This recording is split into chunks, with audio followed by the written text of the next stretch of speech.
It That Frog, Chapter 5, Brian Tracy. Practice creative procrastination એટલે કે સર્જનાત્મક રીતે કામ ટાળવાની આદતો વિશે વાત કરવામાં આવી છે. એટલે કે દરેક કામને છે ને તાત્કાલિક કરવું જરૂરી નથી. તમારે નકામી કે ઓછી પ્રાથમિકતાવાળા કામને છે એ ટાળીને જીવન મહત્વના અને ઉર્જાદાયક કામ પર ધ્યાન કેન્દ્રિત કરવું જોઈએ. એમાં મુખ્ય પોઈન્ટ્સ છે કે પ્રાથમિકતાઓ નક્કી કરો, એટલે કે દરેક કામમાં તફાવત કરો કે શું આવશ્યક છે અને શું ટાળવું મહત્વ ધરાવે છે, શું નબળું મહત્વ ધરાવે છે. એટલે કે ઓછા અસરકારક અને ઓછા મહત્વના કામ છે ને એ ટાળતા શીખો.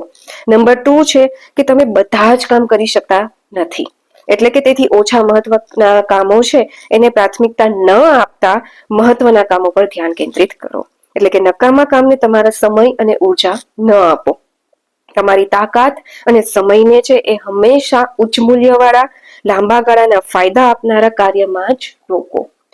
આ સાથે સાથે ઘણી વખત એવું બને છે કે વિચાર્યા વગર આપણે વિલંબ કરતા હોઈએ છીએ. એટલે કે ઇમ્પોર્ટન્ટ ટાસ્ક છે એમાં વિલંબ કરે તો તેનું પરિણામ સારું ન આવે.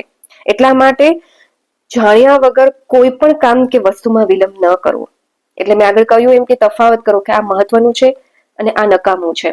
નકામા કામો છે એને જવા દો, એના ઉપર ધ્યાન ન આપો, પણ જે મહત્વના કામો છે એના પર જ હંમેશા ફોકસ કરો, મહેનત કરો અને કામ કરો.